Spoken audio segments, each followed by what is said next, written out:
안녕하세요. 최대한 아프지 않은 진료로 배려하는 의사, 치과의사 이태훈입니다. 많은 분들께서 내원하셔서 여쭤봐 주시는데 제가 시간이 별로 없는데 임플란트 하루 만에 끝낼 수 없을까요? 아니면 제가 여러 번 내원하기가 힘들어서 최소한의 내원 횟수로 임플란트 끝낼 수 없을까요? 이런 식으로 많이들 문의해 주십니다. 이렇게 우리가 치아를 상실하고 살아감에도 직장이나 육아 등으로 인해서 제때 치료를 받지 못하시고 시간을 내기가 쉽지 않으신 분들이 많습니다. 기본적으로 치료 기간도 오래 걸리지만 여러 번의 내원 횟수가 아무래도 부담스러우실 수밖에 없는데 어떤 심정이실지 저도 충분히 이해가 갑니다. 그래서 오늘은 하루 만에 임플란트, 즉 원데이 임플란트에 대해서 매우 크리티컬한 아주 충격적인 사실 두 가지를 알려드리고자 합니다. 우리가 꼭 알아야 될 첫 번째 사실은 하루 만에 끝나지 않는다는 것입니다.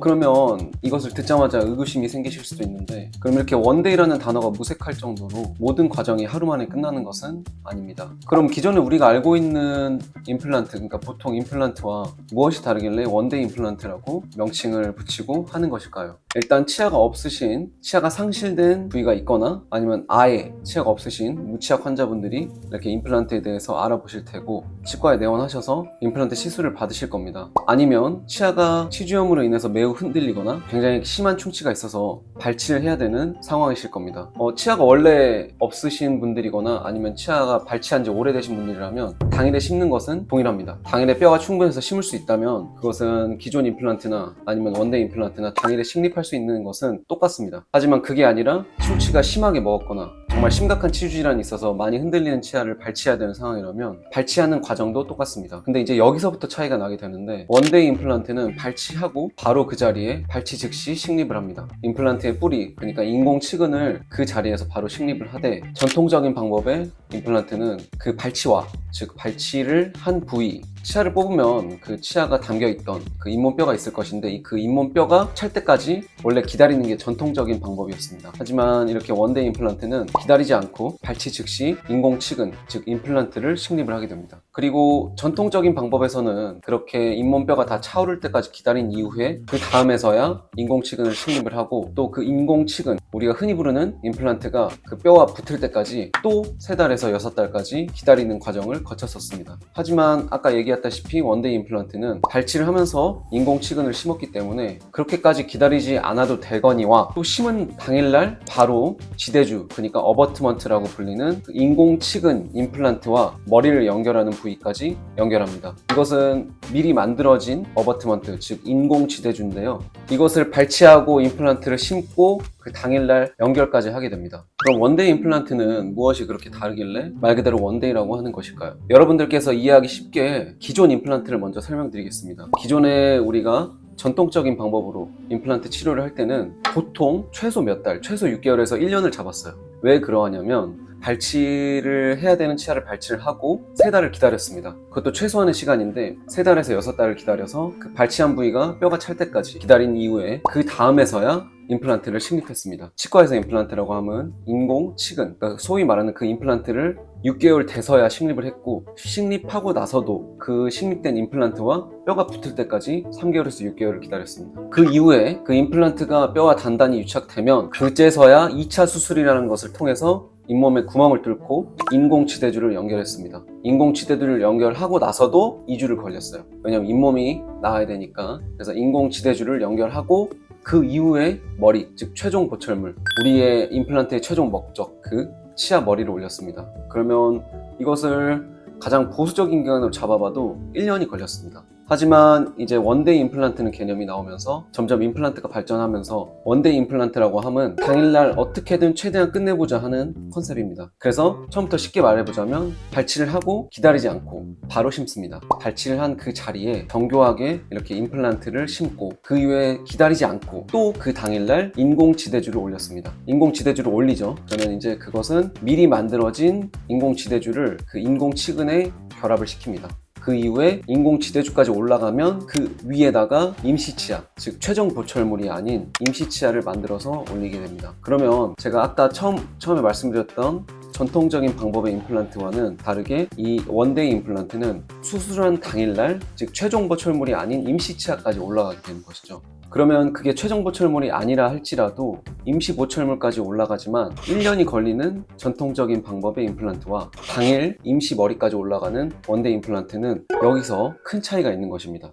특히 앞니어 같은 경우에는 저도 이렇게 해드리고 있어요. 저도 앞니어 같은 경우에는 치근을 심고 그 다음에 임시 지대주와 보철물을 올려서 오로지 심미적인 목적으로 외관상 좋게 보이기 위해서 임시 보철물을 올려드리고 있습니다. 앞니로는 그래서 사과나 무 같은 것을 베어 드시지 말도록 환자분들에게 강조를 많이 드리고 있습니다. 하지만 어금니 같은 경우에는 뭐 한 개만 심었다고 하거나 두 개만 심었다고 하면은 이렇게 임시치아까지 올리는 것을 추천드리지 않고 저희 병원에서는 그렇게 하고 있지 않습니다. 왜냐면 아무리 강조를 해도 그 부위로 식사를 하시게 될 거고, 또 그러하면 이 인공치근, 즉 임플란트와 뼈, 그러니까 잇몸뼈의 융합이 방해가 됩니다. 계속 그렇게 자극을 주다 보면 인공치근이 붙는 그 과정을 계속 자극을 줘서 과정을 깨트리게 됩니다. 그러면 처음에는 뭐 아무렇지도 않게 편하게 쓰시다가도 얼마 이후에 임플란트가 빠졌다고 이렇게 오시는 경우가 종종 있습니다.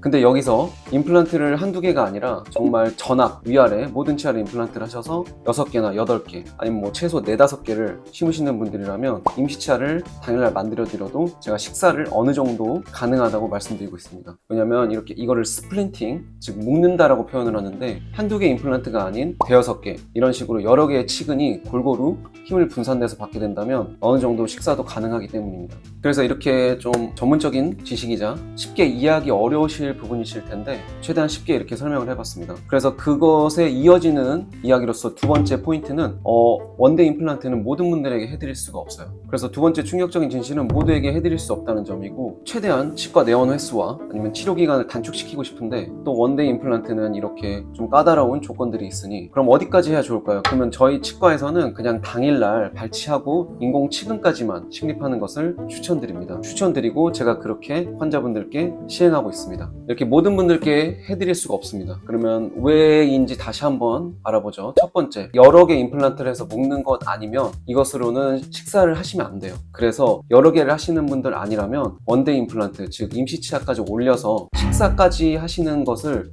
기대하실 수 없습니다. 원데이 임플란트가 안 되는 첫 번째 이유는 한두 개만 심었을 때, 이럴 때는 원데이 임플란트, 즉 임시치아까지 올라갈 수 없습니다. 물론 여기서도 앞니의 경우에는 아까 말씀드렸다시피 충분히 가능합니다. 왜냐하면 앞니는 어금니처럼 큰 교합력, 그러니까 씹는 힘이 가해지지 않고 오로지 심미적인 목적으로만 임시치아를 올리게 된다면 충분히 당일에도 가능합니다. 그래서 이렇게 앞니를 제외하고 어금니만 한두 개 하시는 분들은 당일 임시치아까지 올리지 않고 저희 병원에서는 발치 즉시 식립, 그러니까 인공치근 식립까지만 진행하고 있습니다. 그렇게만 하더라도 3개월에서 6개월간의 기간을 단축시킬 수 있기 때문에 이 방법을 저는 훨씬 선호하고 환자분들께서도 굉장히 좋아하시죠. 그래서 이렇게 어금니 한두 개만 하시는 분들은 발치 즉시 식립을 제가 적극 하고 있는데, 어금니 한두 개를 할 때에도 발치 즉시 식립이 안 되는 분들이 계세요. 이런 분들은 두 번째, 원데이 임플란트가 안 되는 이유와도 똑같습니다. 치주염이 너무 심하신 분들은 원데이 임플란트는 고사하고 발치 즉시 식립도 안 될 수가 있습니다. 이는 정말 어떻게 보면 뻔한 이야기지만 염증이, 그러니까 치과에서 말하는 염증은 치주염, 그러니까 잇몸과 잇몸뼈가 녹아내린 염증입니다. 이렇게 치주염이 심하신 분들은 원데이 임플란트는 고사하고 발치 즉시 식립도 굉장히 어려울 수 있어요. 왜냐면 염증이 워낙 심하면 그 자리가 우리가 말하는 소위 폭탄 맞은 자리라고 해서 그 자리에 치주염이 굉장히 심해서 고름이 많이 나오는 상태일 것이고, 고름을 다 긁어내고 또 안 좋은 육아 조직, 이완된 잇몸 조직을 다 긁어내고 나면 뼈도 없습니다. 이런 분들께 원데이 임플란트 수술하게 되면 정말 10중8구 실패할 가능성이 높기 때문에 치주염이 심한 분들은 원데이 임플란트가 불가능하다고 제가 설명을 드리고 있습니다. 비단 치주염뿐만 아니라 치아가 상실된 채로 오랫동안 방치하신 분들은 잇몸뼈 자체가 굉장히 위축되어 있고 얇아져 있고 짧아져 있기 때문에 이런 분들도 원데이 임플란트가 굉장히 힘들 수 있습니다. 이런 분들은 광범위한 뼈 이식을 통해서 뼈를 미리 만들어 둔 이후에, 그래서 6개월이나 1년 지난 이후에서야 임플란트가 식립이 가능하게 됩니다. 이렇게 오늘 원데이 임플란트가 어떻게 보면 원데이가 아닌 두 가지 이유에 대해서 알아봤는데, 첫 번째로는 제가 아까 말씀드렸다시피 인공치근, 즉 임플란트를 심은 당일날 최종 보철까지 올라가지 않습니다. 원데이 임플란트라는 것은 아무리 최상의 조건을 갖추었다 하더라도 당일날은 임시 보철물까지 올라가는 것을 원데이 임플란트라고 저희가 명칭하고 있습니다. 그러므로 추후에 최종 보철물로 올라가는 과정을 거쳐야 하기 때문에 원데이 임플란트가 당일날 모든 치료가 끝나는 것이 아니라는 것을 알려드리는 것이고, 두 번째로는 이 원데이 임플란트라는 치료가 모든 분들께 가능한 것이 아니라는 점. 아까 얘기했다시피 앞니 하나만 심어서 임시치아를 당일날 올리는 것이 첫 번째이고, 두 번째로는 임플란트를 여러 개 심어서 최소한 대여섯 개 8개까지 심어서 이렇게 쫙 묶어서 임시치아를 올리는 것이 아니라면 그 두 가지 경우를 제외하고는 당일날 임시치아 올리기가 힘들기 때문에 원데이 임플란트라고 부를 수가 없는 것이죠. 그러면 그것이 가능하신 분들은 치주염, 그러니까 아까 얘기했다시피 치주질환이 없거나 아니면 치주질환이 없이 뼈가 어느 정도 충분히 있거나 치아를 상실한 채로 오랫동안 방치하신 분일지라도 이렇게 잇몸뼈가 충분하다면 이렇게 시도해 볼 수가 있습니다. 하지만 많은 경우에 치주염이 심하신 분이거나 치아를 상실한 채로 오랫동안 방치하신 분이라면 뼈와 잇몸이 좋지 않은 상태일 확률이 크기 때문에 원데이 임플란트가 불가능하다고 하는 것이죠. 이렇게 오늘은 원데이 임플란트에 대한 충격적인 진실 두 가지를 알아봤습니다. 더 궁금하신 사항이 있거나 문의 주실 사항 있으시면 네이버 톡톡이나 댓글로 남겨주시길 바랍니다. 감사합니다.